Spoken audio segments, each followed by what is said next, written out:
आप सब लोगों को मेरा नमस्कार। आज का दिन भारत के इतिहास में एक तरह से भारतीय जनतंत्र के लिए काला दिन साबित हुआ। आज संसद के अंदर दिल्ली के लोगों को गुलाम बनाने वाला बिल पास कर दिया गया। ये बिल दिल्ली के लोगों को बेबस बना देता है, असहाय बनाता है, लाचार बनाता है, गुलाम बनाता है। जब हम आजाद नहीं हुए थे 1935 में, अंग्रेजों ने एक कानून बनाया था। उस कानून का नाम था गवर्नमेंट ऑफ इंडिया एक्ट। उस कानून में अंग्रेजों ने यह लिखा था कि भारत में चुनाव तो होंगे, लेकिन जो सरकार चुनी जाएगी उसको कोई काम करने की पावर नहीं होगी, काम करने की शक्तियां नहीं होंगी। जब हमारा देश आजाद हुआ तो हमने संविधान बनाया और संविधान में हमने लिखा कि चुनाव होंगे, लोग अपनी सरकार चुनेंगे और जो सरकार चुनेंगे उस सरकार को लोगों के लिए काम करने की सारी शक्तियां होंगी। आज आजादी के 75 साल के बाद प्रधानमंत्री मोदी जी ने दिल्ली के लोगों की आजादी छीन ली। उन्होंने 1935 वाला अंग्रेजों का कानून बनाया है कि दिल्ली के लोग चुनाव तो होंगे, दिल्ली के लोग अपनी सरकार तो चुनेंगे, लेकिन उस सरकार को काम करने की कोई भी शक्ति नहीं होगी।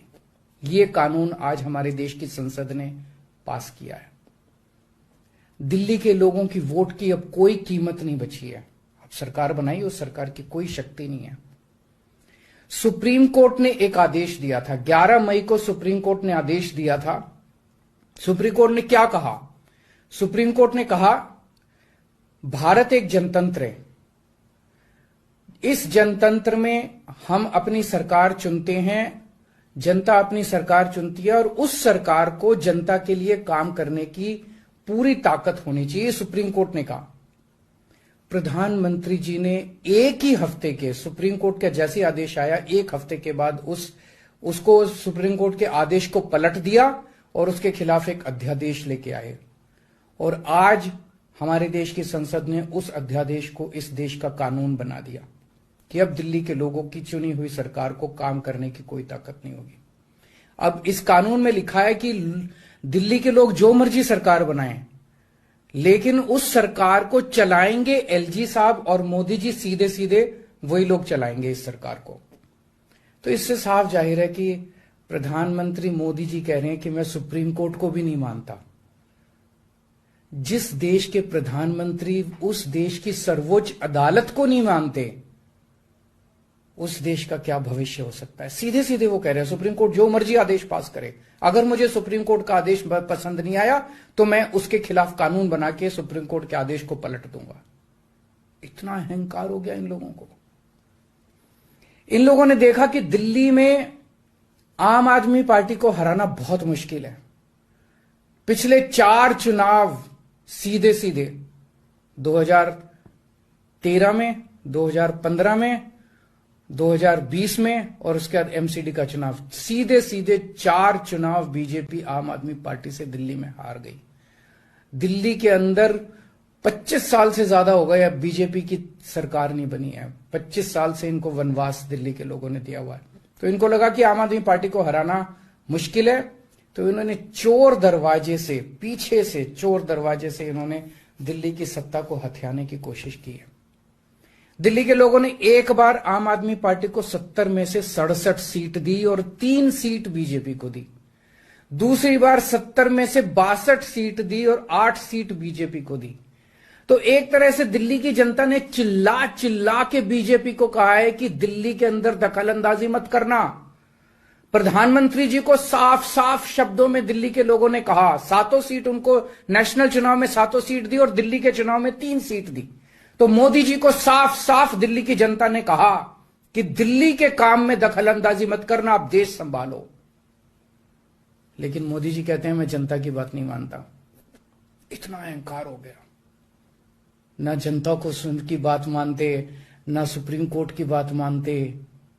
और आपको पता है इस कानून में क्या लिखा है, जो कानून आज पास किया है?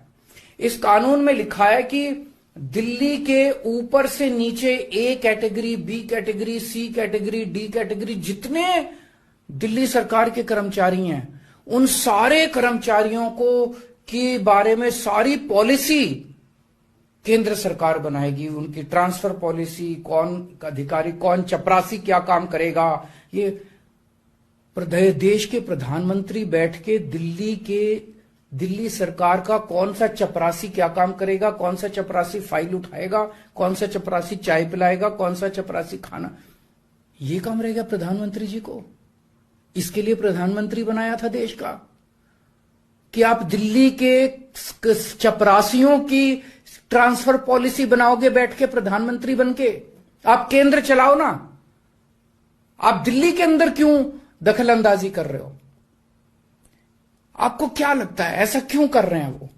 वो ऐसा इसलिए कर रहे हैं क्योंकि पिछले 7-8 साल में बिना किसी पावर के भी हम लोगों ने जो काम किए हैं, हमने इतने शानदार स्कूल बनाए, इतने शानदार अस्पताल बनाए, 24 घंटे बिजली कर दी, बिजली फ्री कर दी, पानी घर घर पहुंचा रहे हैं, सड़कें बनाई, इतने सारे काम हम लोगों ने कर दिए। इनसे वो काम नहीं हो रहे। 30-30 साल से गुजरात के अंदर इनकी सरकार है, बेड़ा गर्क है गुजरात का। हरियाणा के अंदर इनकी सरकार बनी, हरियाणा में बेड़ा गर्क है इनका। मणिपुर के अंदर बीजेपी की सरकार है, मणिपुर को जला दिया इन लोगों ने। इसलिए केजरीवाल के साथ कंपटीशन नहीं कर सकते, काम में कंपटीशन नहीं कर सकते, हमारे जैसे काम नहीं कर सकते, आम आदमी पार्टी के जैसे काम नहीं कर सकते। इसलिए केजरीवाल को काम करने से रोको, किसी भी तरह से केजरीवाल को काम करने से रोको, बस ये इनका मकसद है। मैं सुन रहा था अमित शाह जी को, वहां पे संसद में भाषण दे रहे थे, कहते हैं झगड़ते बहुत हैं ये लोग, झगड़ते बहुत हैं ये लोग। मैं स्कूल बनाता हूं, ये मेरे को स्कूल नहीं बना देते। फिर मैं जब इनसे कहता हूं मेरे को स्कूल बना देने दो, तो कहते झगड़ता बहुत है केजरीवाल। मैं मोहल्ला क्लिनिक बनाता हूं, मेरे मोहल्ला क्लिनिक तोड़वा दिए इन लोगों ने। फिर कहते हैं केजरीवाल झगड़ता बहुत है, मैं इनको कहता हूं मेरे को मोहल्ला क्लिनिक बनाने दो। मैं अस्पताल में दवाइयां फ्री करता हूं, कहते हैं दवाइयां फ्री क्यों करता है। मैं बिजली फ्री करता हूं, कहते हैं केजरीवाल फ्री भी दे रहा है, फ्री की रेवड़ियां दे रहा है, कहते हैं झगड़ते बहुत हैं। मैं जो भी करता हूं, चाहे झगड़ता हूं चाहे जो भी करता हूं, दिल्ली के लोगों को पसंद हूं। इसीलिए 3 बार 4-4 बार दिल्ली के लोगों ने मेरे को, जो भी कर रहा हूं ठीक ही कर रहा हूं, तभी 4-4 बार लोगों ने हमें वोट दिया। और होम मिनिस्टर अमित शाह जी क्या कहते हैं, मैंने सुना उनको संसद में, हमारे पास पावर है, संविधान ने हमें पावर दी है कानून पास करने की, हमारे पास पावर है, हमें सुप्रीम कोर्ट ने पावर दिया है ये कानून पास करने की। अरे आपको पावर दी है जनता की सेवा करने की, जनता के ऊपर अत्याचार करने के लिए पावर नहीं दी आपको। इतना घमंड मत कीजिए अमित शाह जी। आपको पावर दी गई है ताकि आप विकास करें देश का, आपको पावर दी गई है ताकि आप देश के लोगों को शक्तिशाली बनाएं। आपको पावर इसलिए नहीं दी गई है कि आप देश के लोगों को लाचार बना दें और उनके वोट का अधिकार छीन लें। ये जो आप पावर पावर पावर पावर कर रहे हो, ये पावर आपको जनता की सेवा करने के लिए दी गई है। मैंने देखा है अमित शाह जी पिछले चुनाव में आप घर घर जाके दिल्ली के अंदर पर्चे बांट रहे थे, एक एक घर में जाके आप पर्चे बांट रहे थे। दिल्ली के लोगों ने आपको नकार दिया। अब आप दिल्ली के लोगों को तमाचा मारने आ गए। केजरीवाल से नफरत करते करते इस नफरत में इतने अंधे हो गए कि आपने दिल्ली के लोगों के ऊपर अत्याचार करना चालू कर दिया। और मैं प्रधानमंत्री जी को याद दिलाना चाहता हूं, 2014 के चुनाव में प्रधानमंत्री जी आप खुद आए थे दिल्ली, आपका भाषण उठा के देखिए।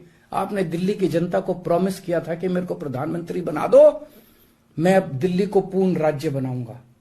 उसके पहले, हर चुनाव के पहले भारतीय जनता पार्टी ने आंदोलन किए हैं दिल्ली के अंदर दिल्ली को पूर्ण राज्य बनाने के लिए। और आज आप लोगों ने दिल्ली के लोगों की पीठ में छुरा घोंप दिया, अपनी वादे से मुकर गए। अगर आप ऐसे करोगे फिर प्रधानमंत्री पे कौन यकीन करेगा? आपने खुद बोला था 2014 में कि मैं फुल स्टेटहुड बनाऊंगा, फिर कौन जनता आपके ऊपर यकीन करेगी? 2015 में आपने मेरी शक्तियां छीनी दिल्ली सरकार की, जैसी हमारी सरकार बनी आपने हमारी शक्तियां छीन ली नोटिफिकेशन जारी करके। फिर भी बिना शक्तियों के हमने काम किया और दिल्ली की जनता ने मेरे को 2020 में 62 सीट दे के दिल्ली की जनता ने आम आदमी पार्टी की सरकार बनाई। क्यों? क्योंकि मैं दिल्ली का बेटा हूं और आप दिल्ली के नेता बनना चाहते हो।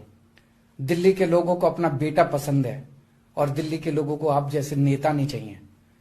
हम दिल्ली वाले दिल्ली से बहुत प्यार करते हैं और हम जानते हैं कि बीजेपी दिल्ली के लोगों से नफरत करती है, दिल्ली वालों से नफरत करती है। इस बार दिल्ली के लोग बीजेपी को एक भी सीट नहीं देंगे, लोकसभा में एक भी सीट नहीं देंगे। इस पूरे संघर्ष के अंदर बहुत सारी पार्टियों ने, बहुत सारे नेताओं ने दिल्ली के लोगों का साथ दिया। उन सब नेताओं को और उन सब पार्टियों को मैं तहे दिल से दिल्ली के 2 करोड़ लोगों की तरफ से शुक्रिया अदा करता हूं, धन्यवाद बोलता हूं। आप सब लोगों को मेरा नमस्कार। आज का दिन भारत के इतिहास में एक तरह से भारतीय जनतंत्र के लिए काला दिन साबित हुआ। आज संसद के अंदर दिल्ली के लोगों को गुलाम बनाने वाला बिल पास कर दिया गया।